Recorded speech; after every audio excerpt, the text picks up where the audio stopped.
ISS, however, had a more audacious plan. There were, at least on paper, plans for a giant Haunebu spaceship with a diameter of over 400 feet. And if the reports are correct, there was even a 230-foot-long Haunebu 3.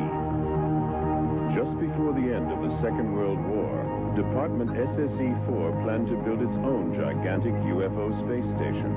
It was to have been assembled in the old Zeppelin hangars. Its name, the Andromeda Machine. Weights of more than 100 metric tons wouldn't have posed any difficulty to the real gravitational engine.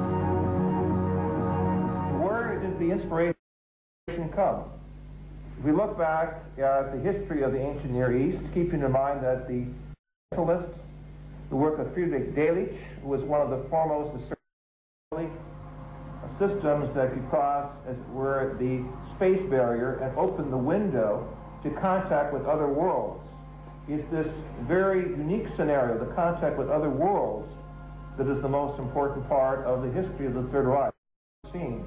That is to say, the genetic experiments. To come up so quickly with such a vast category of different space systems of flight and navigation.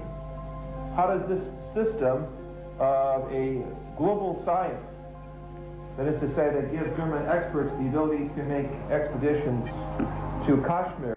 Under the leadership of the famous Swedish explorer Sven Hedin. It was the search for traces of a higher knowledge and its own audacious plan. They got together around Christmas 1943 for a secret meeting in the German Baltic Sea resort of Kolbe. Behind closed doors on that occasion, we do top of the agenda. Operation Aldebaran, on which medial information. Frightening clear picture of their meanings. Even maps and landscapes of distant planets have been received by medial communication. Real societies have this to report about it. The sun, Aldebaran, has 2 inhabited planets circling it. On the 3rd and 4th of January 1944, a meeting is believed to have taken place between Hitler and Himmler. The subject of their discussion, the Friel Project, the projection of a huge real spaceship through the dimensional channel.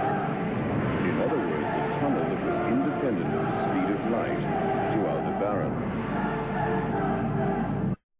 With former scientists who worked in Germany during the war, it is clear that many of the officers saw UFOs in the sky over Germany during World War II, and even in the region of Peenemünde.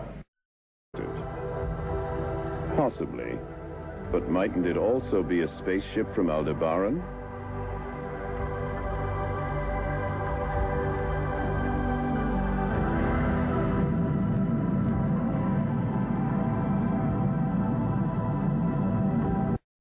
Already off of the drawing board and flying, and it was capable of 1,200 miles an hour, vertical takeoff, 90-degree changes, and much like a helicopter, and of course was far superior at that time. Secondly, they knew that he had another craft about to be up and going. It was capable of doing 2,500 miles an hour, which was double the laser weapon aboard it that was capable of penetrating 4 inches of armor. Now, needless to say that really spooked the Allied forces in a redemptive attempt against him and bringing him into a state of The saucer was purposely sent to the bottom of Lake Mondsee in Upper Austria.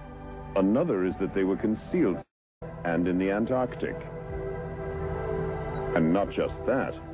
Some people actually maintain that there is a German UFO base in the Antarctic, and that many were brought there disassembled